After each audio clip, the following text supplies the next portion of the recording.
Di kita harus senantiasa bergantung kepada Allah, walaupun tangan dan kaki kita berusaha mencari yang terbaik dalam kehidupan kita. Dan barang siapa yang bertawakal kepada Allah, niscaya Allah akan mencukupkan keperluannya. Sesungguhnya Allah melaksanakan urusannya. Sungguh Allah telah mengadakan ketentuan bagi setiap sesuatu.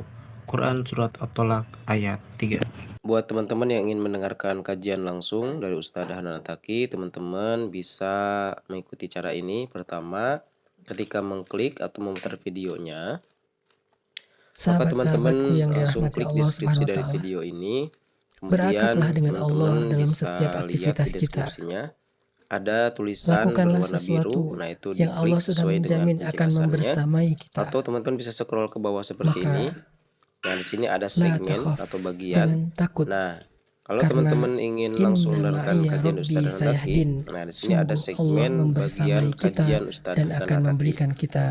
Tinggal klik, maka akan langsung secara otomatis Bismillahirrahmanirrahim. Assalamualaikum warahmatullahi wabarakatuh. Semoga bermanfaat. Suatu ketika Allah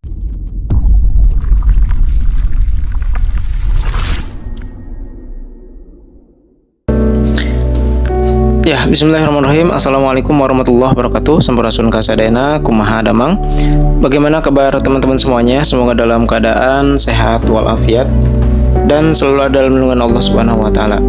Nah, teman-teman semuanya, puji syukur kita panjatkan pada Allah yang mana pada kesempatan kali ini saya Kang Deha bisa menyapa teman-teman semuanya ya, dan bisa bersilaturahim dengan teman-teman semuanya melalui channel Dan Hijrah ini. Tidak lupa kita aturkan juga ya sholawat teriring salam kepada Rasulullah Muhammad SAW, kepada para keluarganya, para sahabatnya, dan mudah-mudahan kita pun semua yang ada di sini yang menonton ini akan mendapatkan syafaat dari Rasulullah SAW di yaumil kiamat nanti ya. Amin ya Allah ya Rabbal Alamin. Nah, teman-teman semuanya, pada kesempatan kali ini alhamdulillah channel Dan Hijrah kembali akan menyajikan sebuah video kajian yang akan disampaikan oleh Ustadz Hanan Attaqi ya. Nah, ini selalu oleh Ustadz Hanan Attaqi. Adapun tema yang pada kesempatan kali ini ya, ini berkaitan dengan tawakal ya teman-teman. Sehingga Kang Deha sendiri di sini membuat judul dari video ini dengan cara bagaimana serahin semuanya kepada Allah gitu ya. Nah, kenapa demikian teman-teman? Ya karena berbicara tentang tawakal ya, berbicara tentang tawakal sebenarnya berbicara tentang bagaimana penyerahan kita kepada Allah. Makanya di sini bahasanya aja serahin aja semuanya pada Allah gitu ya teman-teman. Nah, makanya siapa sih di antara kita yang tidak pernah punya beban, siapa punya masalah dalam hidup gitu ya, diuji oleh Allah, merasa hidup ini berat, merasa misalkan beban hidup ini tuh terasa, atau merasa hidup ini paling menderita misalkan ya, karena sesuatu yang menimpa kita yang terjadi kepada kita gitu ya. Nah, sebenarnya ada satu kunci dari Allah yang diajarkan oleh Rasulullah kepada kita semuanya, bahwa ketika kita ingin merasa ringan ya menjalankan hidup ini ya, atau melewati sebuah ujian dalam hidup kita, maka kuncinya adalah bagaimana kita menyerahkan semua itu kepada Allah. Ya, kenapa? Ya karena kalau kita menyerahkan semuanya kepada Allah, ya itu berarti sudah artinya sudah pasrah. Tetapi pasrah di sini bukan berarti menyerah ya teman-teman. Artinya pasrah di sini ya karena semua yang datang terjadi kepada kita itu dari Allah gitu. Ya otomatis sebenarnya bisa menyelesaikan masalah ya, menyelesaikan ya apapun lah ya yang terjadi, problem-problem dalam kehidupan kita sebenarnya Allah gitu ya. Makanya ada serahin atau tawakal kepada Allah. Nah, salah satunya kan di surat At-Tolak misalkan ya. Ada satu kalimat di situ, wa may yattaqillah yaj'al lahu makhraja gitu ya. Barang siapa yang bertakwa kepada Allah, yaj'al lahu makhraja ya, maka dia akan berikan jalan keluar. Wa may yatawakkal 'alallah fahuwa hasbuh. Jadi barang siapa yang bertawakal kepada Allah, maka fahuwa hasbuh, maka akan dicukupkan gitu ya. Nah, itu adalah berarti kunci. Kalau kita ingin dicukupkan, dibereskan semua permasalahan, berarti jangan jangan dibebankan sendiri terhadap diri kita gitu ya, tapi serahin aja semuanya kepada Allah ya. Walaupun nanti juga ada bab terkait dengan ikhtiar. Nah, makanya nanti ada bab ikhtiar, ada juga bab tawakal ya. Ikhtiar itu urusan apa dan tawakal itu urusan apa. Nah, nanti kita akan bahas teman-teman di sini ya. Nah, kita langsung saja teman-teman kepada videonya ya, yang akan disampaikan oleh Ustadz Hanan Attaqi. Bagaimana nanti kita akan dibahas terkait dengan tawakal ya, atau serahin aja semuanya kepada Allah. Baik, kita langsung saja dengarkan kajiannya. Barakallahu fikum. Bismillahirrahmanirrahim. Assalamualaikum warahmatullahi wabarakatuh. Malam ini kita bicara tentang tawakal. Ngomongin masalah tawakal ini sebetulnya dalam Islam adalah pembicaraan yang sangat-sangat besar. Pembicaraan tentang hakikat iman. Karena nggak akan disebut seseorang itu beriman kalau dia belum mau menyerahkan hidupnya kepada Allah Subhanahu wa Ta'ala. Seseorang nggak bisa disebut dia beriman walaupun dia mengatakan asyhadu an la ilaha illallah wa asyhadu anna Muhammadar Rasulullah, sebelum hatinya berserah kepada Allah Subhanahu wa Ta'ala. Makanya ngomongin tentang masalah tawakal itu sebetulnya ngomongin tentang hakikat iman. Dan kita bisa mengukur keimanan kita masing-masing dengan mengukur seberapa besar dan seberapa kuatnya tawakal kita kepada Allah Subhanahu wa Ta'ala. Coba kita renungkan beberapa tulisan para ulama tentang masalah tawakal agar kita bisa belajar memaksimalkan dan mengutuhkan tawakal kita kepada Allah Subhanahu wa Ta'ala.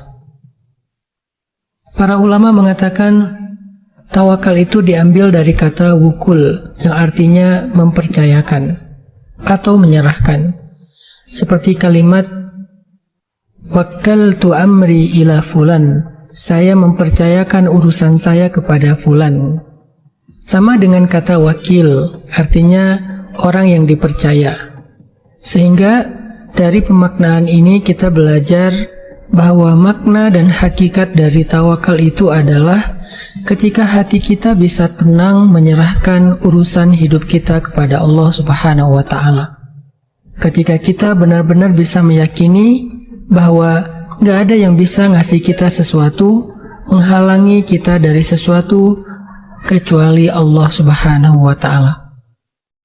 Apabila hati kita sudah benar-benar bisa meyakini bahwa Allah lah yang bisa memberi kita kebaikan, yang bisa menghalangi kita dari keburukan, lalu setelah itu kita menjadi tenang, maka saat itulah kita mulai bertawakal kepada Allah.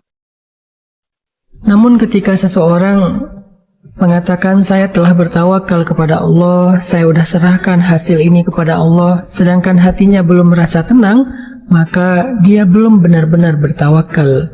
Karena tawakal bukan ibadah zahir, tetapi dia amal batin.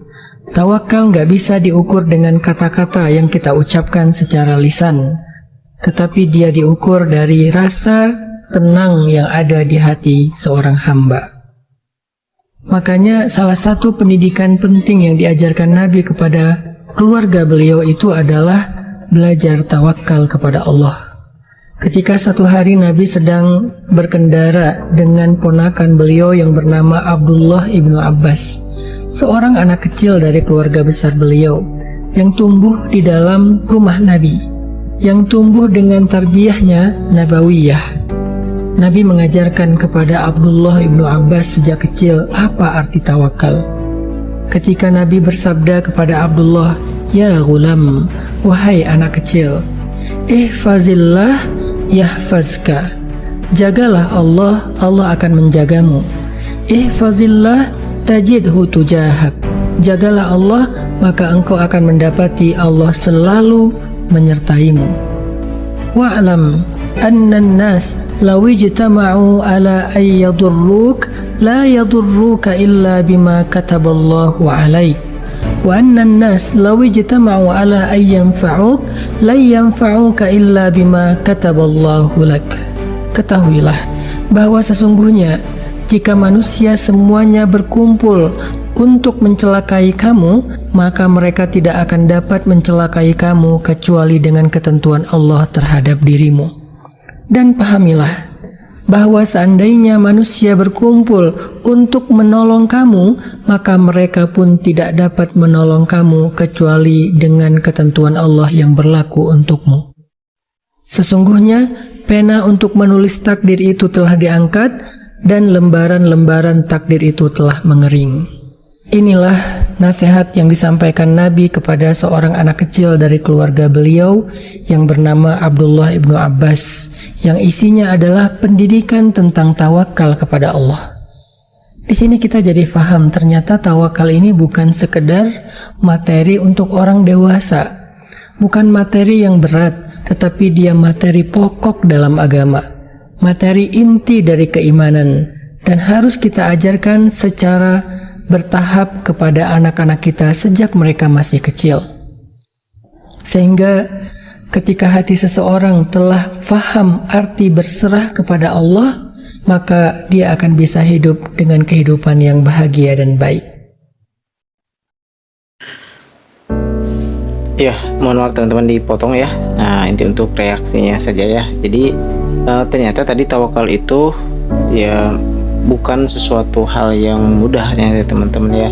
Tawakal itu adalah pertama tadi telah jelas oleh Ustaz Hanataki bahwa tawakal itu adalah pekerjaan hati. Jadi tawakal itu adalah pekerjaan hati atau amalan hati ya teman-teman. Maka yang jadi patokan ya, ketika seseorang itu bisa dilihat dia itu ulah tawakal atau belum, maka lihat hatinya.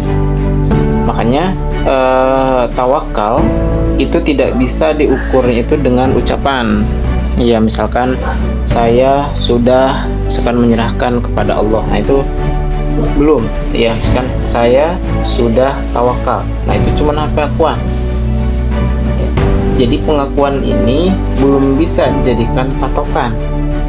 Ya, kalau percuma dia kalau misalnya saya sudah tawakal kepada Allah, saya sudah menyerahkan hidup kita kepada Allah, tapi misalkan hatinya belum tenang, di sini ya, belum tenang, sini hatinya, jadi belum tenang, maka apa? Maka berarti ini belum termasuk kategori tawakal, gitu, teman-teman. Karena tawakal itu adalah kuncinya, di sini ada ketenangan hati, ya. Kenapa misalkan ukurannya adalah ketenangan hati? Karena tawakal sendiri itu berasal kata dari kata apa? Dari tawakul. Ya, asal katanya dari tawakul. Kalau tadi itu ya, tawakul itu artinya mewakilkan. Mewakilkan. Ya, atau menyerahkan. Ya, atau bayangkan kalau misalkan nih, anggap kita menitipkan sesuatu atau mewakilkan sesuatu. Misalkan kalau misalkan di suatu perusahaan ya teman-teman ya, ada satu perusahaan yang dia itu mewakilkan misalkan ya salah satu urusan perusahaannya kepada salah satu karyawannya. Bayangkan kalau misalkan perusahaan itu yang mewakilkan itu hatinya tidak tenang misalkan ya, atau kurang percaya, pasti tidak akan diwakilkan gitu ya. Jadi suatu perusahaan misalkan ya, ketika dia mewakilkan suatu urusan perusahaannya kepada salah satu karyawannya, karena dia sudah percaya gitu, dan dari percaya itu lahirlah ketenangan gitu ya. Jadi ketika diwakilkan itu tidak khawatir bahwa si A itu tidak akan mengkhianati, si A itu insya Allah berhasil gitu ya. Nah jadi kuncinya tenang berarti ya di sini teman-teman ya. Nah selain itu juga tadi bahwa tawakal itu juga ya disebutnya juga adalah ajaran pokok ya, ajaran pokok atau dasar ya dalam Islam ya. Salah satunya adalah dilihat dari wasiat atau nasihat ya Rasulullah kepada Abdullah ibnu Abbas yang tadi ya, ihfadzillah yahfadzka. Jadi bagaimana Rasulullah mengajarkan seorang anak kecil saat itu ya untuk bisa bertawakal kepada Allah gitu ya. Berarti tawakal ini bukan suatu hal yang berat gitu ya, tapi ini adalah suatu hal yang ringan, apalagi misalkan kita sudah dewasa ya teman-teman gitu ya. Nah gitu ya, jadi berbicara tawakal adalah berbicara tentang amalan hati, maka patokannya adalah hati kita ya. Ketika kita misalkan mendapatkan suatu permasalahan dalam hidup kita, nah sudah belum kita itu merasa tenang ya, karena kita sudah menyerahkan semuanya kepada Allah atau sudah mempercayakan gitu ya, bahwa semua yang diserahkan pada Allah pasti bakal selesai gitu ya, dan Allah tahu yang terbaik buat kita lah gitu ya teman-teman. Nah kita lanjutkan lagi ya teman-teman kepada pembahasan tawakal ini dari Ustaz Hanan Attaqi. Teman-teman yang disayang oleh Allah Subhanahu wa Ta'ala, terus kira-kira apa aja kebaikan yang Allah sediakan kepada hamba-hambanya yang mampu bertawakal? Karena hanya orang yang bisa bertawakal inilah orang yang sangat istimewa di sisi Allah Subhanahu wa Ta'ala. Yang pertama, kata para ulama, tawakal itu adalah pembuka pintu-pintu rezeki. Sebagaimana firman Allah Subhanahu wa Ta'ala di dalam surat At-Talaq, "Wa may yatawakkal 'ala Allah fahuwa hasbuh." Siapa yang bertawakal kepada Allah, maka Allah akan cukupkan segala kebutuhannya. Dan Nabi SAW juga bersabda, "Lau annakum tatawakkaluna 'ala Allahi haqqa tawakkulih, la razaqakum kama yarzuqut tayr taghdu khimasan wa taruhu bitana." Seandainya kalian bertawakal kepada Allah dengan sungguh-sungguh, maka Allah akan memberikan kepada kalian rezeki sebagaimana Allah berikan kepada burung. Dia pergi di waktu pagi dalam keadaan perutnya kosong dan kembali di waktu sore dalam keadaan kenyang. Inilah janji Allah kepada hamba yang bertawakal kepadanya. Tidak akan kecewa orang yang menyerahkan urusan hidupnya kepada Allah, karena Allah menjamin fahuwa hasbuh, Allah sendiri yang akan mencukupkan segala keperluan hidupnya. Yang kedua, orang yang mampu bertawakal kepada Allah dengan sebenar-benar tawakal, maka Allah akan memasukkan dia ke dalam surga tanpa hisab, tanpa azab. Nabi SAW pernah bersabda, "Yadkhulul jannata min ummati 70,000 bighairi hisab." Ada 70.000 orang dari umatku yang akan masuk surga tanpa hisab. Lalu para sahabat bertanya, "Man hum ya Rasulullah?" Siapa mereka ya Rasulullah? Nabi menjawab, "Humul ladzina la yastarqun wa la yatatayyarun wa ala rabbihim yatawakkalun." Mereka adalah orang-orang yang tidak datang ke dukun untuk dijampi-jampi atau menjampi-jampi, tidak percaya kepada ramal, dan mereka adalah orang yang senantiasa bertawakal kepada Rabb-Nya. Ternyata orang yang mampu bertawakal kepada Allah sepanjang hidupnya, Allah janjikan dia akan masuk surga tanpa hisab, tanpa azab. Yang terakhir teman-teman yang dirahmati Allah Subhanahu wa Ta'ala, ada satu pertanyaan yang sering sekali muncul ketika kita membahas tentang tawakal. Banyak orang yang bertanya, apakah tawakal itu berarti kita tidak perlu berikhtiar? Kalau kita merenungkan hadis Nabi tentang burung tadi, bahwa jika seseorang bertawakal kepada Allah dengan sebenar-benar tawakal, Allah akan berikan kepadanya rezeki seperti Allah berikan rezeki kepada burung. Dia pergi di waktu pagi dalam keadaan lambungnya kosong dan kembali di waktu sore dalam keadaan lambungnya terisi. Apa maksud dari hadis ini? Ternyata Nabi ingin menggambarkan kepada kita tentang makna tawakal yang utuh. Tawakal bukan hanya ketika hati kita berserah kepada Allah, tetapi juga menurut hadis ini ada ikhtiar, seperti seekor burung yang berikhtiar dengan cara keluar dari sarangnya, terbang di waktu pagi dan kembali di waktu petang. Itu adalah ikhtiar. Tetapi bukan berarti kita bergantung kepada sebab dan ikhtiar. Hati kita harus senantiasa bergantung kepada Allah, walaupun tangan dan kaki kita berusaha mencari yang terbaik dalam kehidupan kita. Baik, itulah tadi ya teman-teman semuanya pembahasan tentang tawakal ya. Jadi seperti yang tadi sudah dijelaskan bahwa tawakal itu adalah tadi ya urusan atau amaran hati. Maka kuncinya adalah bagaimana kondisi hati ketika kita mendapatkan suatu permasalahan dalam hidup kita atau ingin menyelesaikan apapun lah ya dalam hidup kita. Nah, tergantung dari hatinya berarti ya. Nah, setelah kita melaksanakan ini berarti ya tawakal, menyerahkan diri kepada Allah, kemudian hati kita tenang. Nah, maka Allah juga akan memberikan ganjaran ya, ganjaran atau fadilah ya, atau reward ya bagi siapapun yang mampu bertawakal kepada Allah. Nah, tadi sudah jelaskan ya. Yang pertama ganjarannya adalah, jadi tawakal itu adalah siapa yang bertawakal maka dia berarti telah membuka pintu-pintu rezeki ya. Jadi membuka pintu-pintu rezeki ya.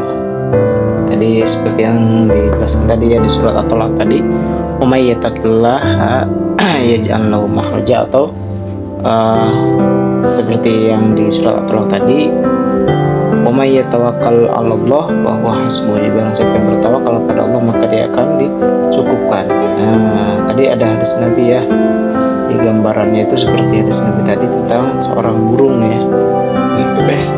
Seorang burung ya. Nah, hadis Nabi tadi ya tentang seekor burung ya. Jadi barang siapa yang bertawakal kepada Allah ya, maka dia akan berikan rezeki oleh Allah seperti seekor burung yang dia tuh pergi di pagi hari dalam keadaan perut kosong, kemudian di sore hari dia kembali dalam keadaan perut yang kenyang gitu ya.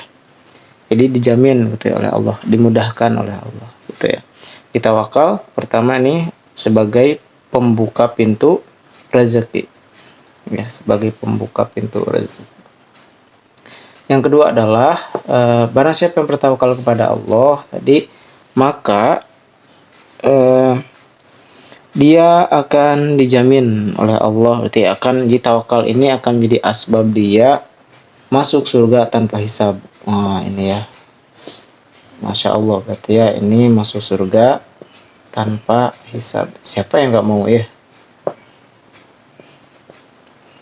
Jadi kalau masuk surga tanpa hisab berarti gimana? Walaupun ya tidak ada di dunia ini ya manusia yang tidak punya dosa gitu ya, tetapi dengan tawakal ini, kalau misalkan dia hidupnya tawakal kepada Allah, dia menyerahkan segala urusan kepada Allah, dia dengan hati yang tenang tentunya, maka Allah menjamin dia akan masuk surga tanpa hisab. Berarti dosa-dosa kita akan diampuni oleh Allah semuanya, ya. Jadi kan nanti di akhirat tuh ada gambaran tuh ada yaumul hisab, ada yaumul mizan, berarti kan ya. Yaumul hisab itu berarti semua amalan kita itu mulai dari yang terkecil ya sampai yang terbesar, berarti itu akan dihisab ya, karena kan di Quran sendiri kan Allah mengatakan famay ya'mal misqala dzarratin khairan yarah ya wa may ya'mal misqala dzarratin syarran yarah ya. Jadi tidak ada amalan sekecil apapun gitu ya. Atau sekecil apapun amalan kita ya, perbuatan baik kita pasti akan bertemu dengan perbuatan itu gitu ya, termasuk juga perbuatan yang nggak baik juga sama gitu, jadi pasti akan dipertemukan. Nah, dengan tawakal ini gitu ya, maka semua itu akan dilewati gitu ya, tanpa harus hisab. Hisab itu kan suatu waktu, suatu masa di mana semua orang menunggu ya, mulai dari zaman Nabi Adam ya sampai manusia akhir zaman nanti menunggu itu ya setiap, dan kita tidak tahu setiap orang pasti beda-beda berapa ribu tahun ya atau berapa ratus tahun mungkin ya seorang itu akan dihisab, karena detail Allah itu kan maha detail gitu ya. Tapi dengan tawakal ini insya Allah asal benar tawakalnya berarti dia akan menjadi salah satu asbab masuk surga tanpa hisab dan plus tentunya tanpa azab. Nah gitu ya teman-teman. Nah Yang terakhir adalah terkait dengan tawakal ini. Jadi tawakal itu bukan berarti apa ya, satu amalan ya udah gitu aja tuh ya. Jadi tawakal itu juga ada berbicara tentang ikhtiarnya juga gitu ya. Tadi sempat disinggung gitu ya. Jadi kalau tawakal itu adalah amalan hati. Nah, kalau ikhtiar berarti apa? Ikhtiar itu adalah amalan zohirnya. Makanya tadi di hadisnya itu digambarkan oleh Rasulullah itu adalah seperti seekor burung ya, seekor burung yang pergi tuh ya. Jadi burung itu pergi ya, berarti ada amalan zohirnya ya, ada amalan secara zohir dia lakukan. Nah, setelah itu ada amalan hati gitu ya. Makanya tempat penempatannya beda ya. Kalau tawakal itu di hati, kalau misalkan upaya usaha itu di zohir kita, di fisik kita. Ya, jangan sampai kebalik berarti ya. Hati kita ikut bekerja karena nanti pusing nantinya ya. Hati mah enggak, hatinya berserah kepada Allah, tetapi upaya usaha kita tetap laksanakan gitu ya, secara zohir yang terlihat. Nah, gitu ya teman-teman, mungkin mudah-mudahan bisa terpahami ya. Mungkin kesimpulannya teman-teman bisa beda ya dengan saya, tapi gak apa-apa, mudah-mudahan ini juga bisa menambahkan. Dan mudah-mudahan ini juga, kalau misalkan ini baik, silahkan teman-teman share kebaikan ini kepada teman-teman yang lainnya. Dan semoga Allah membimbing kita senantiasa dalam ridhonya, dalam jalannya, sehingga mudah-mudahan, amin Allahumma amin, pokoknya ya, kita masuk surga tanpa hisab ya, yang dijanjikan oleh Allah Subhanahu wa taala dan oleh Rasulullah SAW. Dengan syarat tadi berarti ya, minimal di tawakalnya yang benar. Barakallahu fikum. Assalamualaikum warahmatullahi wabarakatuh.